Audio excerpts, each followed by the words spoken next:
الدنيا والآخرة. من حفظ القرآن الكريم جاءت له غناء الدنيا والآخرة، وأغنى غناء واهبا متفضلا، وخير جليس لا يمل حديثه. الكتاب الوحيد الذي لو بيت كل يوم تقرأه لا تمل منه. أي كتاب من أجمل القصص التي ألفت تقرأ مرة 2 10 20 مرة ثم تسأل. لكن القرآن الكريم تقرأه آلاف المرات فلا تجد منه السآمة، بل تجد منه الحلاوة، وتجد فيه الطمأنينة، وتجد فيه الراحة والسكون والأجر والثواب. وخير حديث لا يمل مجلسه وترداده يزداد فيه تجملا. كلما تتردد إليه وكلما تردده كلما تزداد منه يعني ما يشفي الصدر. وخير حديث لا يمل جليسه وترداده يزداد فيه تجملا، بحيث الفتى يرتاح في ظلماته من القبر. ولما تكون أنت في القبر تجد نور هذا القرآن يكون معك. كل من لازم شيئا في الدنيا من الأذكار واشتغل بها تكون له يوم القيامة في قبره. قال النبي صلى الله عليه وسلم: وقد مر رجل على رجل ووقعت خباءه ووجده يقرأ سورة تبارك في القبر، فجاءوا إلى النبي صلى الله عليه وآله وسلم فقال: هذا رجل كان يحبها ويقرأه في الدنيا فأعطاها الله إياه في قبره.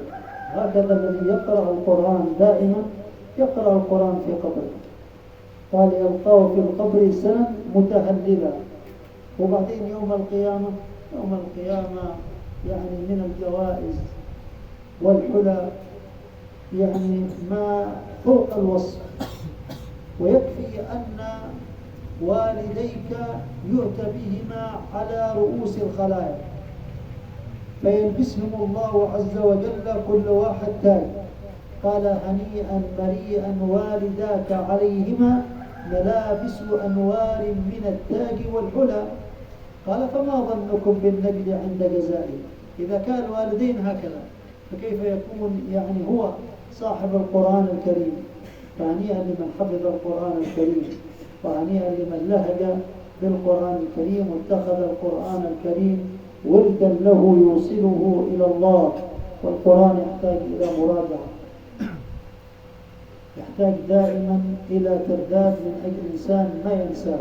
وقد قال النبي صلى الله عليه وآله وسلم: إنه أشد تفلتا من الإبل في عقلها. فالإنسان الذي دائما يراجع الشيء الذي حفظه هذا يحفظ. وأما الإنسان الذي يتعب ويحفظ القرآن ثم بعد ذلك يتركه فهذا ذنبه عظيم عند الله.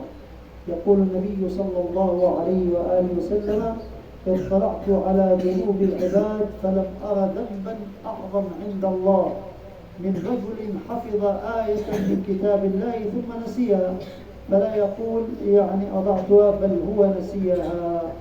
فهذه ذنوب لأنه ضيع وقت عظيم، وبعد ما تحصل على هذا الكنز تركه. يعني لو كان إنسان مع كنز ويرمي به ألم يسأل عن ماله؟ وكذلك يسأل عن هذا القرآن الكريم الذي بذل فيه وقته وأوقاته ثم بعد ذلك تركه. ويأتي بعد القرآن الكريم سنة النبي صلى الله عليه وآله وسلم. وفي مقدمة هذه السنة كتاب صحيح البخاري، إلا أن العلماء أخذوا 40 النووية من أجل ضعف الهمم. يأخذون 40 نووية تكون متفرقة من قواعد مختلفة من قواعد هذا الدين. كل حديث من الأحاديث يعتبر قاعدة من قواعد الدين. من أجل إذا جئت في يوم من الأيام منك محاضرة يطلبون منك كلمة تكلم من خلال 40 النووية فهي تفتح لك المجال. أيضا هي قاعدة من قواعد الشرع عظيمة تبين لك يعني عظم هذا الشرع وتبين لك كيف أن هذا الدين لخصه النبي صلى الله عليه وسلم كما قالوا أنه أوتي جوامع الكلم صلى الله عليه وسلم. وأما صحيح الإمام البخاري وحفظ صحيح الإمام البخاري فهو الكتاب الذي ما قرئ في بلدة نزل فيها بلاء إلا ارتفع البلاء، وما قرئ في بلدة فيها القحط إلا نزلت الأمطار. فصحيح الإمام البخاري يستشفون بقراءته ويتبركون بقراءته، ودائما كثير من المناطق إذا حصل بلاء أو حصل شيء مجرد قراءة صحيح الإمام البخاري يرفع الله البلاء، فبالك بالذي يحفظ صحيح الإمام البخاري الذي تكون سنة النبي صلى الله عليه وسلم في صدره. فهذا شيء عظيم ونعمة عظيمة، يعني من المولى جل ذكره ينعم بها على هذا. فاحمدوا الله على هذه النعمة واشكروا الله على هذه النعمة، وادعوا لمن كان سببا في تهيئة الجو لكم، ومن كان سببا في تعليمكم، ولمن اقترح هذا المقترح. هذا شيء عظيم. فالحمد لله على هذه النعمة، يعني نعمة القرآن الكريم ونعمة السنة النبوية، وهما يعني الأول والثاني من مصادر التشريع الإسلامي جمعت لكم في هذا المعهد. هذه نعمة من الله عظيمة. الحمد لله الحمد لله على هذه النعمة. كان شيخنا الشيخ محمد المرعي يقول لنا يحضر الأكل وقت صحيح البخاري، يوزع الأكل عند الختم. يقول لي هذا الأكل شفاء. حضر الختم الأكل فيكون شفاء، الإنسان إذا أكل منه الشفاء يشفى به. فبالك يعني في الأماكن التي يعني يقرأ ليل ونهار يعني فيها القرآن وسنة النبي. إذا استطعتم عند قراءة هذه القرآن وعند قراءة سنة النبي صلى الله عليه وسلم تأتوا بالمياه تضعونها هكذا مفتوحة. هذا الهواء الذي يخرج من أفواهكم يطيب المكان. مجرد خروج الهواء، قال النبي صلى الله عليه وآله وسلم: مثل الذي يقرأ القرآن والذي لا يقرأ القرآن، قال ومثل المنافق الذي يقرأ القرآن كمثل الريحان. الريحانة ريحها طيب وطعمها مر، فالمنافق مريض، لكن لما خرج القرآن من فمه والتصق بالهواء طاب الهواء. فأنتم عندما تقرأون القرآن اجعلوا مياه، وهذه المياه أعطوا الناس يستشفوا بها، فنجيزكم بذلك كما أجازنا مشايخنا. اجعلوا أمامكم الماء، اجعلوا القرآن الكريم يلهجون ويقرأوا قراطين، ثم أعطوا الناس بنية الشفاء سيشفيهم الله عز وجل. وقرأوا القرآن وقرأوا أحاديث النبي صلى الله عليه وسلم على ما نوى مشايخكم. فالحمد لله على هذه على هذا الأمر. Jadi itu fadilah membaca dan menghafal Al-Quran, kemudian membaca dan menghafal sunnah Rasulullah SAW, terutama yang ada di Sahih Bukhari. Jadi dijelaskan tentang fadilah orang-orang yang menghafalkan Al-Quran. Ketika kalian menjadi seorang anak, maka kalian yang menghafal Al-Quran itu akan memberikan manfaat pada kedua orang tua kalian nanti di akhirat. Mereka akan dipakaikan mahkota oleh Allah Subhanahu wa taala di akhirat. Bapak ibu kalian dengan kalian menghafal Al-Quran itu akan dipakaikan mahkota oleh Allah Subhanahu wa taala di akhirat nanti. Itu orang tua kalian.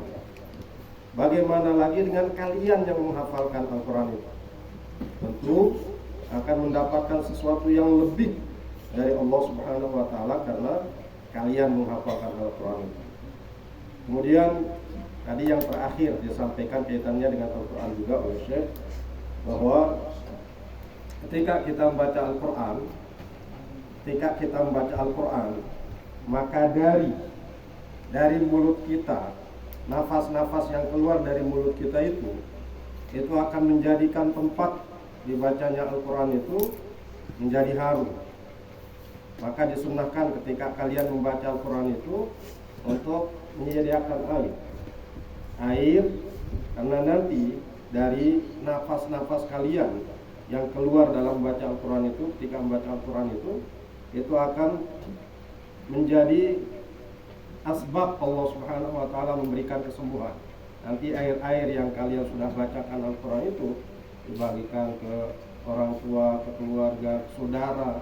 Kalau ada yang sakit, insya Allah dengan air yang sudah dibacakan Al-Quran itu Allah akan memberikan kesembuhan. Kalau orang munafik saja, tadi dijelaskan oleh beliau hadis Rasulullah SAW yang mengatakan bahwa perumpamaan orang munafik yang membaca Al-Quran, perumpamaan orang munafik yang membaca Al-Quran itu seperti raihana. Seperti raihana. Itu nama satu buah yang rasanya pahit tapi baunya harum. Rasanya pahit tapi baunya harum. Nah, itu artinya apa? Dengan kemunafikannya, orang munafik itu pahit. Dengan sifat nifaknya, orang munafik itu pahit. Tapi dengan dia membaca Al-Quran, ia diharum, nafasnya itu harum. Nah, kalau orang munafik seperti itu, bagaimana lagi dengan orang Muslim, dengan orang yang beriman yang membaca Al-Quran? Selain baunya harum, rasanya juga manis. Itu perumpamaan yang disampaikan oleh Rasulullah SAW untuk orang beriman yang membaca Al-Quran. Kemudian fadilah dari membaca Sahih Bukhari. Ini membacanya saja. Membacanya saja. Beliau tadi menjelaskan bahwa tempat yang dibacakan padanya Sahih Bukhari itu akan dijadikan oleh Allah, kalau seandainya ada bala di tempat itu, dengan kita membaca Sahih Bukhari di tempat itu, Allah akan mengangkat bala itu. Allah akan mengangkat penyakit itu. Itu membacanya saja. Bagaimana lagi dengan menghafal? Menghafal hadis-hadis yang ada di dalam Sahih Bukhari. Maka beruntung kalian ketika kalian ada di tempat ini dan terus setiap hari membasahi lisan-lisan kalian dengan bacaan Al-Quran, dengan hadis-hadis Rasulullah SAW, baik yang ada di kitab Arba'in, yang ada di kitab Sahih Bukhari, nanti juga Sahih Muslim, kemudian kitab Sunan, Sunan Ibnu Majah, Sunan Abi Dawud, Sunan At-Tirmidzi, kemudian Musnad Imam Ahmad, Sunan An-Nasa'i. Nah, itu semuanya berisi hadis-hadis Rasulullah SAW. Maka ketika kalian menghafal hadis-hadis Rasulullah SAW, itu artinya di dalam hati kalian, di dalam akal kalian ada hadis-hadis Rasulullah SAW yang Allah tempatkan.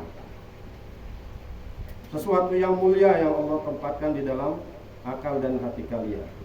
Itu artinya Allah memilih akal dan hati kalian sebagai akal dan hati yang mulia, karena ditempatkan hadis-hadis Rasulullah SAW yang mulia.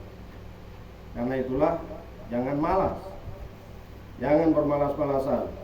Ya, terus tambah hafalannya, ulangi terus hafalannya supaya jangan sampai apa yang sudah kalian hafal kalian lupakan. Tadi Syekh Yasin juga menjelaskan sabda Rasulullah SAW tentang orang yang sudah menghafal Al-Quran kemudian dia melupakannya, tidak mau murajaahnya. Rasulullah SAW mengatakan tidak ada dosa yang lebih besar dari dosa orang yang sudah menghafal Al-Quran kemudian dia melupakan apa yang sudah dihafal itu, seakan-akan dia tidak pernah menghafal sesuatu pun dari ayat-ayat Allah Subhanahu wa Ta'ala. Maka adanya tabsyir dan juga sekaligus tanzir dari apa yang disampaikan oleh Syekh Yasir tadi, itu mudah-mudahan bisa memotivasi kalian untuk tetap menjaga hafalan dengan terus memurajaah hafalan itu, baik yang menghafal Al-Quran ataupun yang menghafal hadis Rasulullah SAW.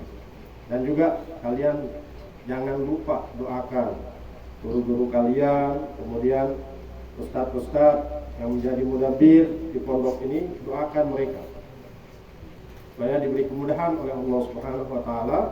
Dan dengan kalian mendoakan guru-guru kalian, kalian juga akan diberikan sesuatu yang sama seperti yang Allah berikan kepada orang-orang yang kalian doakan itu. Nah, untuk itu kita sampaikan kepada Syekh Yasir, jazakumullahu anna ahsanal jaza. Semoga apa yang beliau sampaikan bermanfaat untuk kita semua, dan Allah menjadikan apa yang beliau sampaikan itu menjadi ilmu yang bermanfaat untuk kita, dan apa yang beliau sampaikan juga, kehadiran beliau di tempat ini mudah-mudahan mendatangkan rahmat, mendatangkan berkah, dan juga menjadi tambahan amal soleh untuk beliau. Dan kita doakan semoga insyaallah besok beliau Yaumul Khamis ya, bukan, jadi besok pagi beliau akan berangkat meninggalkan Lombok, meninggalkan Indonesia untuk kembali lagi ke Yaman. Karena itu kita doakan beliau semoga perjalanannya dari Lombok ke Jakarta, kemudian dari Jakarta ke Yaman dijadikan aman oleh Allah Subhanahu wa taala, dan beliau selamat tiba di Yaman dengan selamat, dan terus Allah berikan kesehatan kepada beliau untuk mendakwahkan agama Islam ini. Dan beliau tidak hanya dakwah di Indonesia, tapi juga di negara-negara baik Malaysia, kemudian Brunei, kemudian Lebanon, Jazair, itu beliau sudah kunjungi dan beliau menyampaikan dakwah.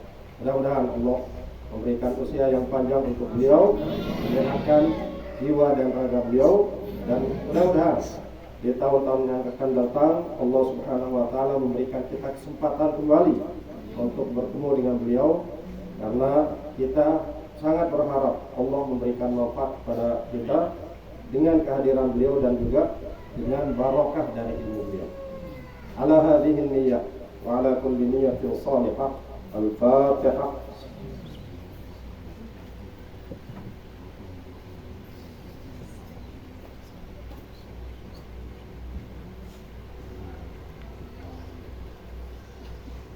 Baik, silakan sekarang kalian bisa meninggalkan tempat dengan tertib untuk kalian makan siang. Berpuasa?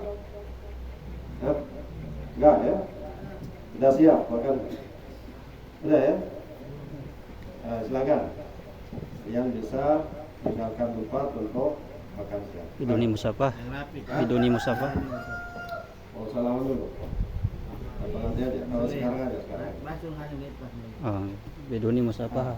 Ada nanti aja nanti. Kalian makan siang dulu, nanti beliau jika meninggalkan pondok, kalian bisa nanti sopah pada waktu itu. Pondok. Assalamualaikum warahmatullahi wabarakatuh.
turun.